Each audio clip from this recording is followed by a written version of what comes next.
Hey everybody, this is Josh, Birdseye Technologies. This is going to be kind of one of the first videos I'm doing that a little bit more in depth, and hopefully I'll be able to start doing a little bit more of these. So, wanted to show you what I'm doing today. I just got my new Saundersmachineworks fixture plate installed, and it comes with a bunch. I bought it with these Mod-Vises. So the actual Mod-Vise kit. Open up a different one of these. It's pretty cool. Um, it has these different sections on here, and then so like this would be your fixed jaw, and then this is your adjustable one, and it has all these different holes. You'll see it once we get out to the Tormach, but you can mount it all over the place, so it gives you kind of a limitless setup and fixture holding deal. So it's pretty cool. So what I wanted to do though is get this set. So I have these aluminum soft jaws with different um, depths of basically you're mimicking the parallels um, to hold on to your materials. So what I'm going to be doing is setting these up so there's different depths to them. And I'm going to do this using multiple work offsets, which for the record I have never done before. This will be a first time using this option. So I'm wanting to make two sets of each jaw,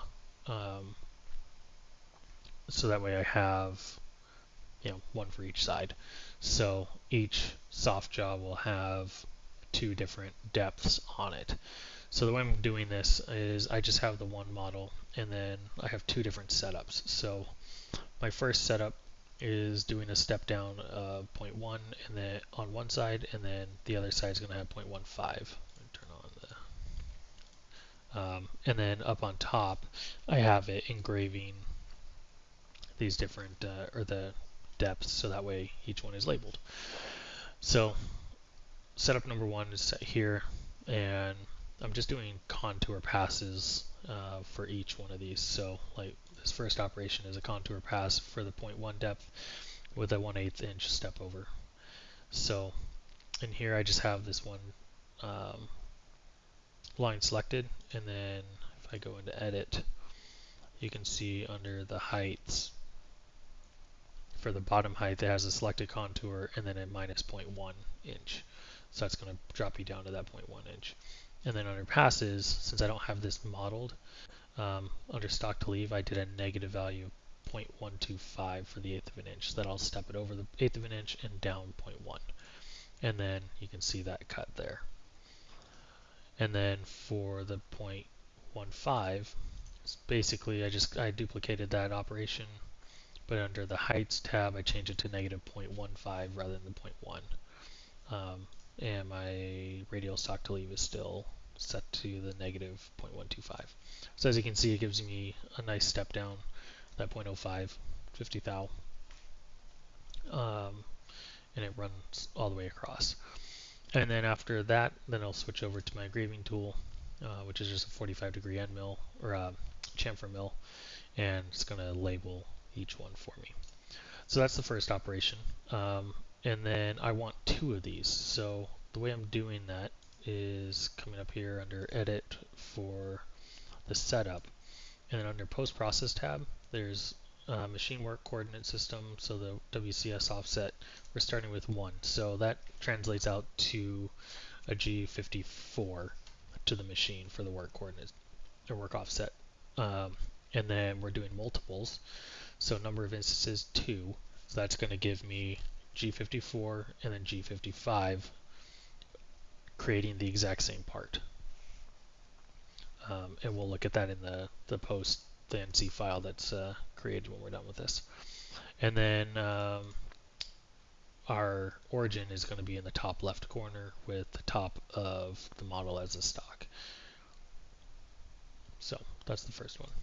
So and then for the next one, the 0.2 and 0.25 step downs, I just have different sketches for my labeling, but everything else is done through here.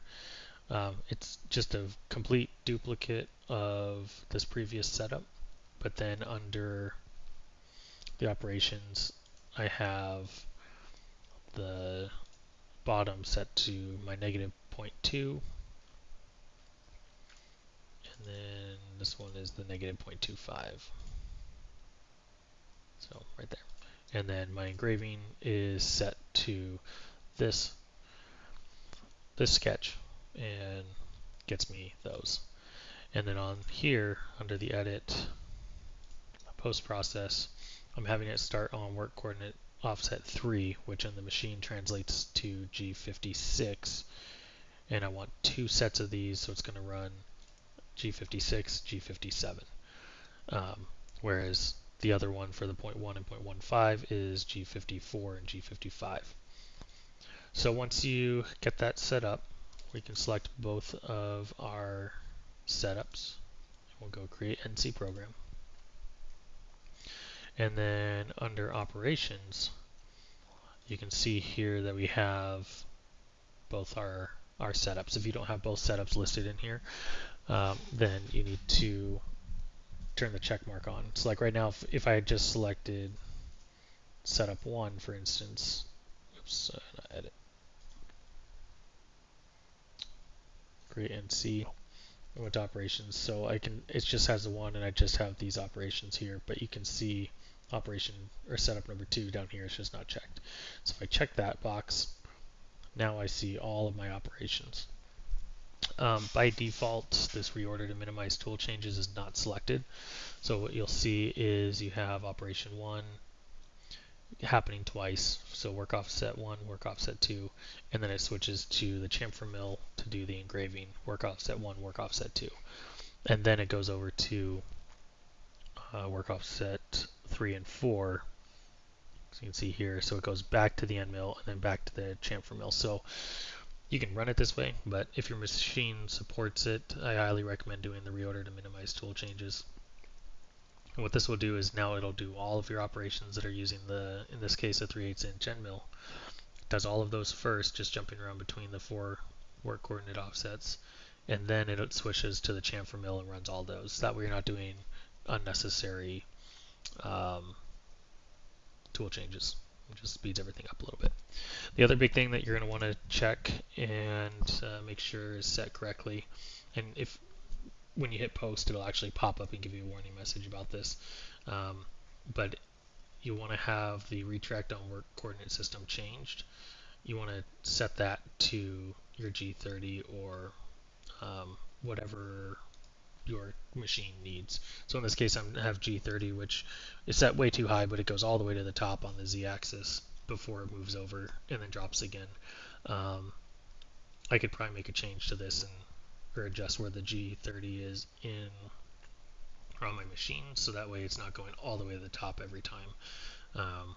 It'll speed things up, but for now I'm just going to do that just because this is my first time running it and I just want to make sure everything is safe. So we go ahead and post this out, and then we'll take a look at the actual code.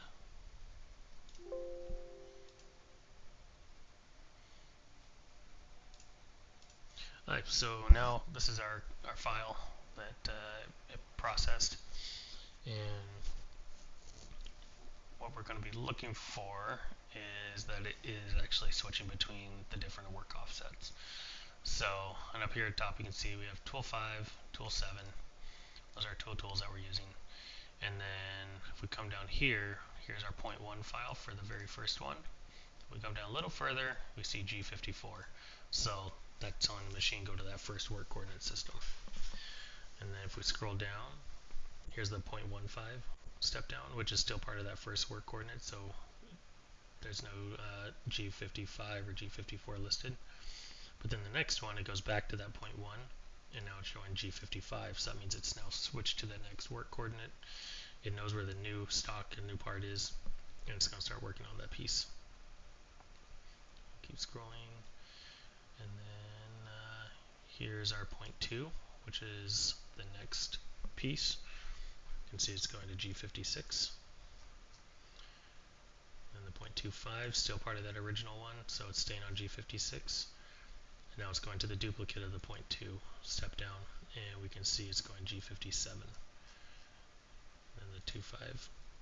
So that's getting all of those pieces done. Then now it's coming over to our engraving op, and it's going to switch back to the G54. So now it's going back to that first work coordinate system that we set up, and that we're going to set up, and runs all the way through. So we're just going to keep scrolling. Our next one. So here's our first copy again, and now G55.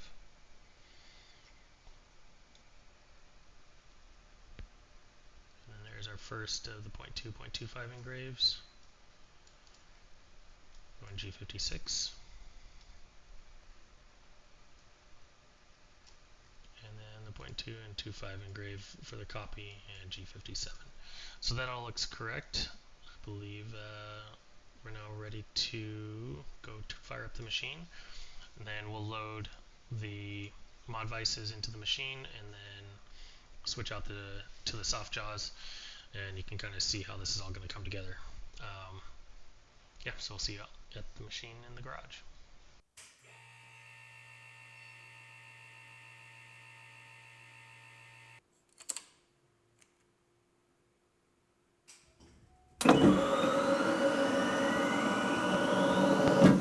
Okay, now that we're out in the garage, I have a couple things we got to do before we get going with this. First one being, I already referenced the machine. It knows where 0 is, or where the machine 0 is. Next, we're going to pull in the file, so that way we can see what we're doing. So we can come up here to File, G-code files, and use mouse. Parts for 1100 MX, soft jaws, and we have this right here, load G-code file.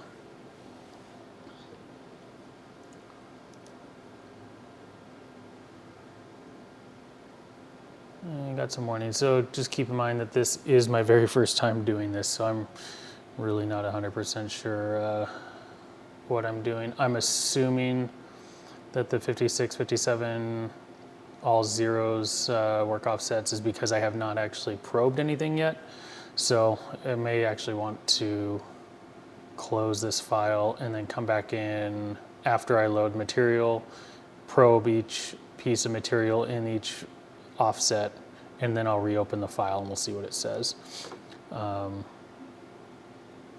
yeah, you can kind of see here, kind of all over the place. So I'm guessing that's just because it doesn't actually know where anything is currently. So I'm gonna go ahead and close this active file. And then, yeah, we'll go ahead and start loading materials. First thing I'm gonna do is load in my tools that I need.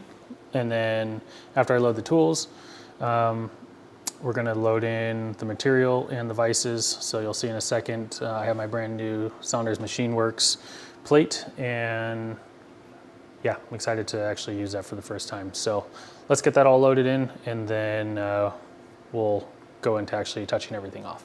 All right, so first thing I'm gonna show you is we need to see which tools we're using. So I went in here to the file, and then over in the G-code area, I'm gonna try to do this, hold the camera. Right under the seat where it says tool table, it says tool T5, T7. So those are my tool numbers. So if we come over to my tool rack over here, we have everything listed out over here. So we're gonna use this one right here, tool 7. And then in the background, we have tool 5. So we're gonna take those, and we're gonna load them up into the spindle, or the ATC, so that way it's able to just automatically jump through the tools as we need them. So let's get those loaded. Okay, so what we're gonna do first here is I already grabbed my 2 tools off of the tool rack. So we have tool 5 and tool 7. So what we're gonna do is we're just gonna load these into the tool changer. So first, just manually insert it in. Okay, there we go. So we have tool 5 in the spindle right now. And then down here, we're gonna tell the machine, the CNC machine, that we actually have tool 5 loaded. So type in tool 5, hit enter. And you notice that the Z updated, so that's actually for the tool length. And then we can come over here to ATC, and I'm gonna go store current tool. So now it's indexing the tool changer for the first time, then indexing the spindle. Now it's going to load it in. There we go. Now you can see we have tool 5 loaded right here. Next, we're going to load tool number 7 in, so we just do that the same way. Tool 7, come down here, tell it 7's in there. Okay, and you see the Z offset changed again, and then now we're going to do store current tool again. Sweet. Okay, so now both the tools are in there. We're good on that. Now we're going to pull out our parts and the actual Mod-Vises, and we'll get that loaded up. We'll do that next. All right, so here's my tool drawer, like work holding drawer. Just got this all organized. So nice to have a clean drawer and workbench and stuff. So what we're doing is we're using these new SMW Mod-Vises. If you're not familiar with those and you're in the machining world, definitely go check them out. It's very cool, very customizable. You can set it up anyway. I'll show you the fixture plate here in a second that's in the machine. So this will be my first run with them, but it's really cool because it comes with a lot of different options for things that you can do. So currently in these vices we have the Mighty Bite holding jaws on here, so we need to switch these out for the soft jaws. So over here in these bags are the individual soft jaws that come from SMW Machineworks when I bought it. So I have 1, 2, 3, 4, 8 sets of them. Or excuse me, 4 sets of them, so 8 total of these.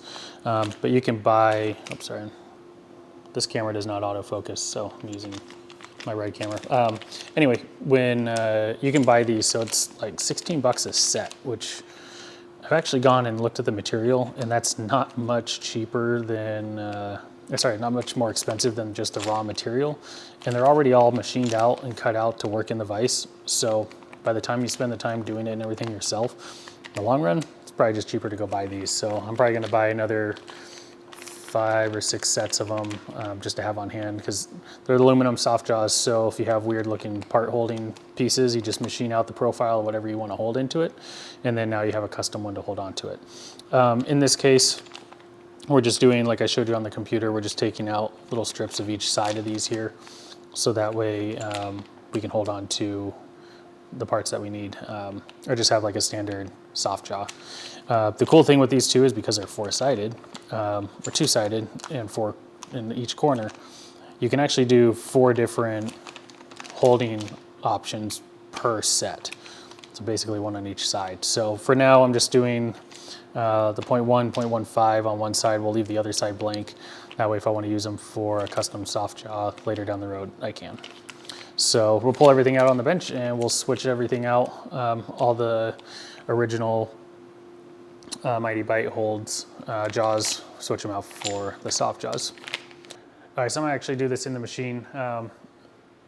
There's no way of holding onto these things very well when they're sitting on the bench, so it was really hard to loosen the current jaws. So I'll show you what I mean by that. So basically what I'm doing is I'm having to take this top part off. Focus. There we go. I have to take just this top square section off, leaving the base. And they're just hard to grab and tighten down. So we're gonna put them in the machine first, and then we'll swap out these Mighty Bite jaws for the actual soft jaws that we're gonna be machining. So I wanna show you guys the plate real quick. So yeah, the plate, this thing's super cool. Basically it just gets mounted on top of your existing plate that came with the machine. And it's using 6 of the bolts up here. And then I got it all indicated in yesterday using an indicator mounted to the spindle. So it is perfectly square. I think it's within like 0.2 of a thousandth of an inch square, which is way more accurate than what my machine can handle. So each one of these plugs underneath it is a partial just hole, smooth hole, so you can put a 1/2 inch dowel pin in there. And then underneath that is a 1/2-inch thread, so you can actually thread things in and mount them in. So what we're going to be doing is loading in these, so we'll have to pull 2 plugs for each one of them, and then these will just thread, their 1/2-inch thread will thread these down into the plate. So start pulling those out. This is all the first time I've been doing this, so we'll see how well it goes. But we're just going to load 4 of them in, so we'll probably do like 1, 2, 3, 4, something like that. Keep them somewhat close together so we're not having to do big travel times, but you know, the machine travels at 300 inches a minute practically, so it's not like it's that slow.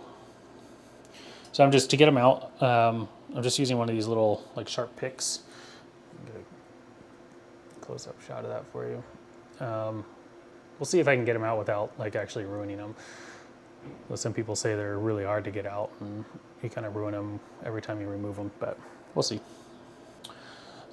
So there's actually 2 types of plates, or the jaw in here. So each one is a set.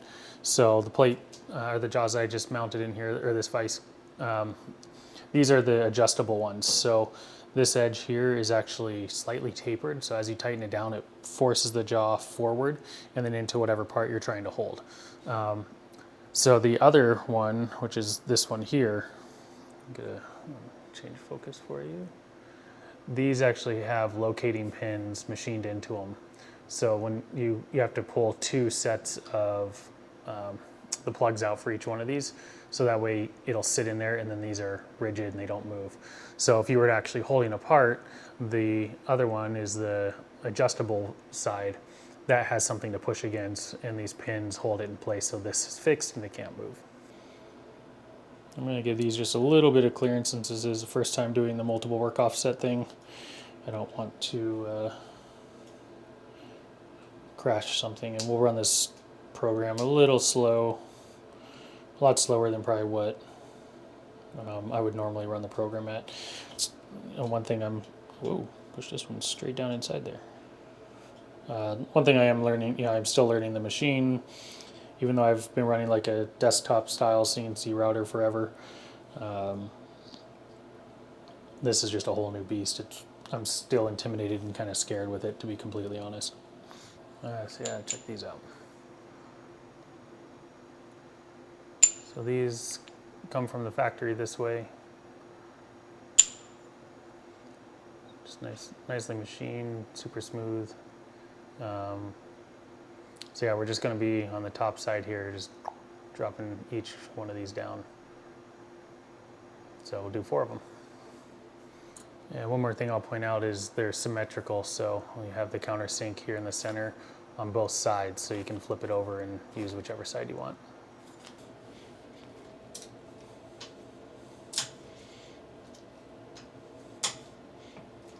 Okay, there we go. Okay, I got those all loaded in. They're all within less than 1/1000th of an inch of each other, so that should be perfectly okay for this. So now what we're going to do is actually set up each individual work offset. So like I said, we have 4 of them. So we have G54, G55, G56, G57. The way I'm probably going to lay this out is we'll have G54 and G55 here, and then G56 and G57 here. So to do that, like I said, this is all brand new, so we're gonna explore this together and see what happens. It's kind of hard to see, but right down here is under status, the first number here, it says G54. So that means we're in that G54 offset, which is, according to Fusion, offset number 1.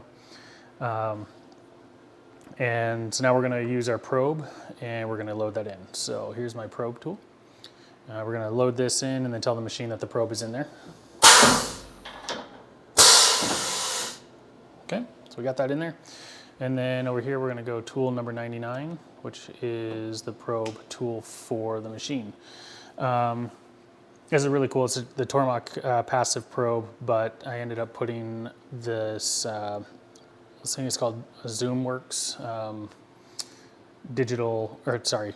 wireless probing kit on there, so it's pretty cool because I can just load it in and then I don't have to worry about an extra wire or anything. I was hoping it was waterproof. It currently is not, so I can't leave it in the spindle or in the tool changer, but I'm gonna make a modified box for this sometime down the road to make it so I can actually have it loaded in the tool changer, and then it can do some auto probing and all that kind of stuff. I'll probably do a video on that later, but so yeah, for now we're just gonna go in and load this in. So what I did in Fusion is the top left corner is the origin on each work offset, and then the top of the part is the Z offset. So for each one of these, we're going to go in and tell it to find this corner using the probe and then probe the top. So I'll grab this, and then we're just going to manually drop a probe down. So then you're supposed to get it just kind of like right in the corner within an inch or so of there. Actually a little less, we'll go ½ inch.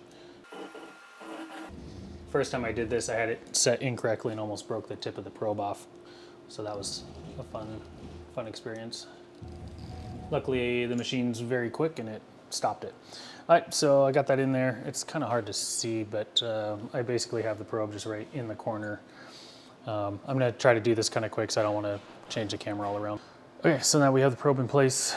We're gonna go to probe ETS, and then we're doing outer corner, fine corner, set work origin. So that's, again, we're in G54, so that's the first one. So we're gonna do this. So fine corner, set work origin.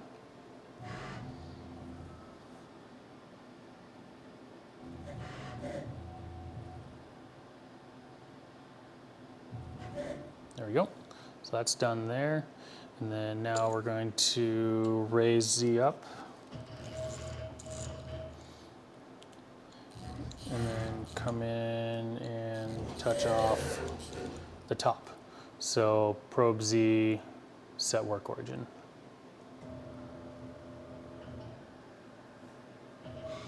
There we go.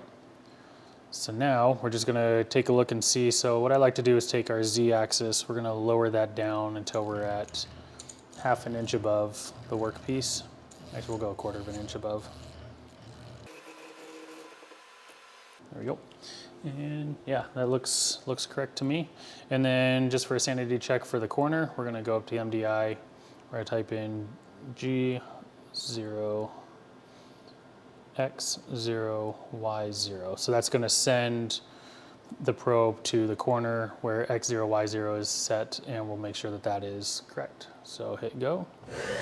There we go. Yep, that's sitting right on the corner. So G54 work origin is set. So now we're gonna go in the MDI line and we're gonna type in G55 and hit enter. There we go. So now down in the corner we see G55, and we see that our positions have all changed. So what we're gonna do is we're gonna run the machine over to the next piece. And since we're already above Z, we'll just come in here and have a touch off Z. Back over to probe, probe Z, set work origin. Go. And we're sitting at the ¼ inch above. Looks correct to me. Now we'll go have it probe our Y. Or sorry, the actual corner origin. And this is another cool time because I can come down and set this thing to basically right at zero, Z0 practically. And yeah, it's pretty darn close. It's kind of hard to tell because the probe actually moves up and down when it sets it, so the probe tip is just a hair under, but it does look like it's where it needs to be. So we'll lower us down just a little more. There we go. And now we're gonna do fine corner, set work origin again. And let it go.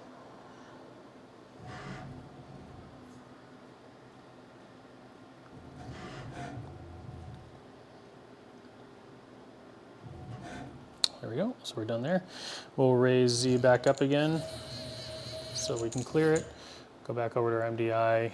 We can just press the up key until we get back to that G0, X0, Y0, hit enter. And now we're set there. Cool, so that's the G55. We're gonna do this for 56 and 57. I'm gonna just do that real quick and we'll just fast forward through it.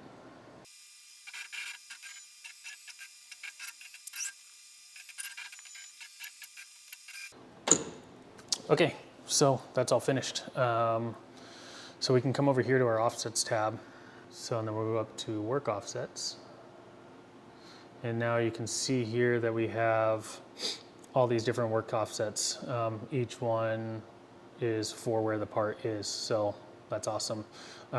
So along the x-axis, for those corners, you have, I went around in a circle, so I have G54, 55, 56, 57. Hopefully that just speeds up the process because the tool doesn't have to jump across the entire table, but it really doesn't matter, I guess. With that said, so the X for 54 and 57 are in line with each other. And you can see on they're only off by about 2,000th, which, you know, for being two separate pieces, it's fine. And same with the Y here, off a couple thou, but it's not too bad. And then Z is all very close within, looks like 2 thou is the biggest difference on there. So, but that's the cool part about having multiple work offsets. Makes it so I don't have to model these positions into the CAD software and know exactly where everything is. I can just load each one in and then it's all set. So we're gonna pull the tool out, go back to tool 0, and then we're pretty much ready to start running this program.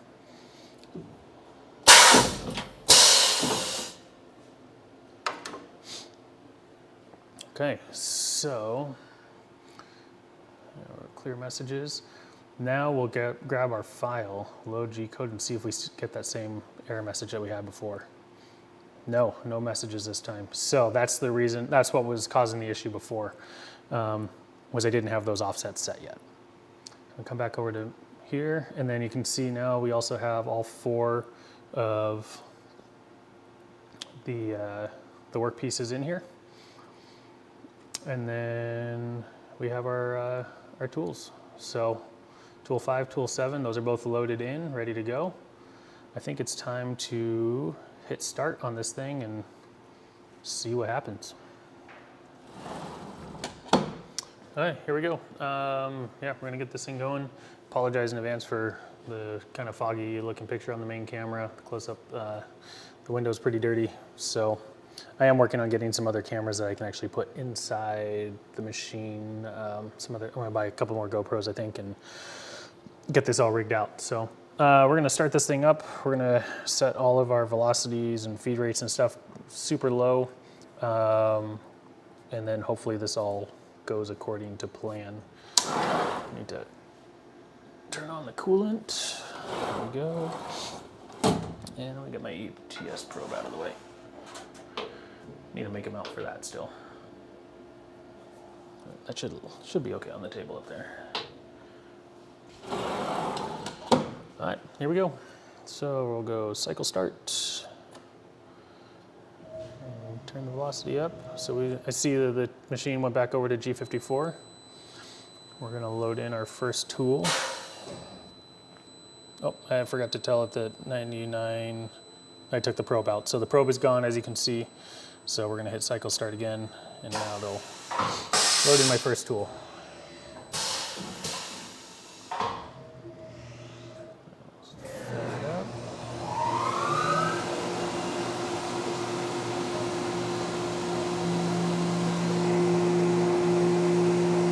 And let's stop. We're 20 thou or 200 thou above the part, so it looks correct. And we'll start slowly increasing the feed. Make sure that this thing goes okay. There we go. Let's move over to the other side.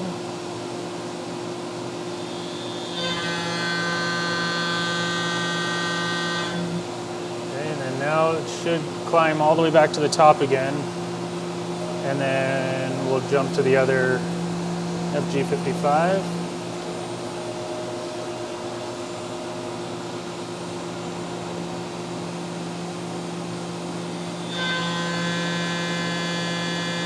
looks like it's doing okay.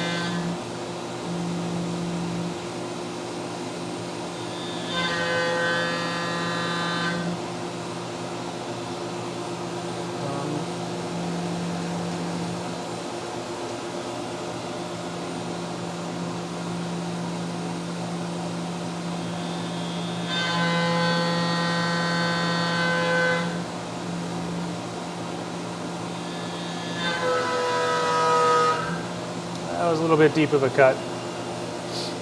Didn't really like that, so we're going to slow that down on the next one just manually.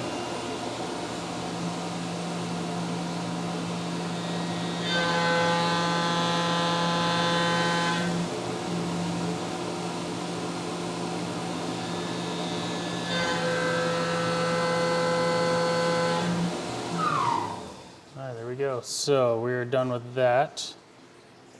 And I can't see anything at all on this window. So we're gonna hit cycle start and now it should go to the engraving tool.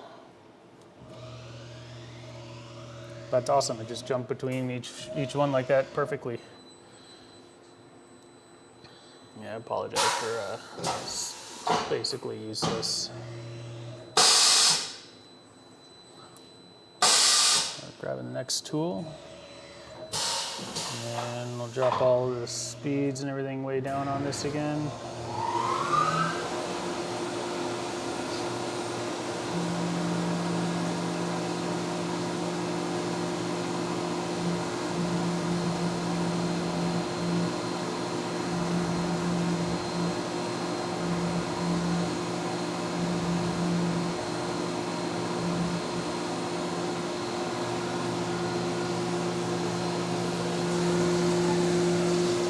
We'll find out at the end of this thing if it actually cut in there okay. Kind of hard to tell with the coolant.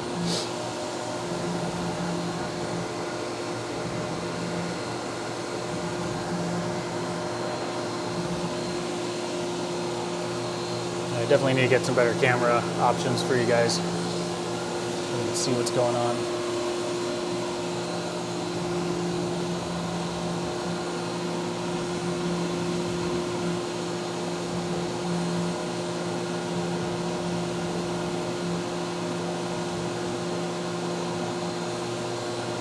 There's multiple work offset thing is cool. I like this.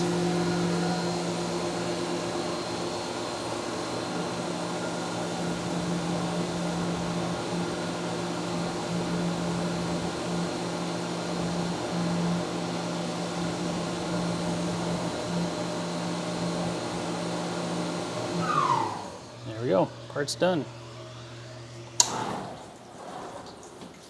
So move the camera a little bit so I can open the door.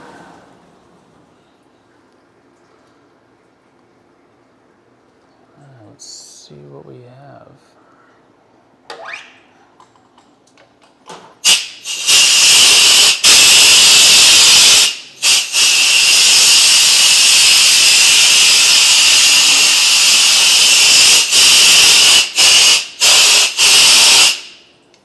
Awesome. Let's bring the table a little closer. That's sweet. Those numbers are just perfectly engraved in there. That's awesome. I love it. Yeah, that's that. Hope you guys enjoyed the video, and for somebody else brand new starting out with all this, it's a little intimidating setting that all up, but it's not that scary.